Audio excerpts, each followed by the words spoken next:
Ya. Mesti dia berkata betul.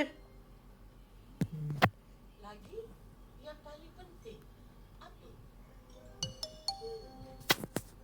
Jangan jadi anak derhaka. Anak-anak kena dengar cakap ibu bapa. Itu pun tak tahu.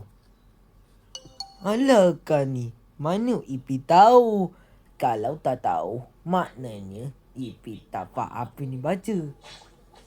Sebab tu tak tahu apa percaranya.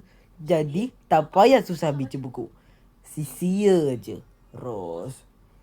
Apa ke macam-macam tu? Tahu tu baik ke tak baik kita kalau baca. Ish. Betul.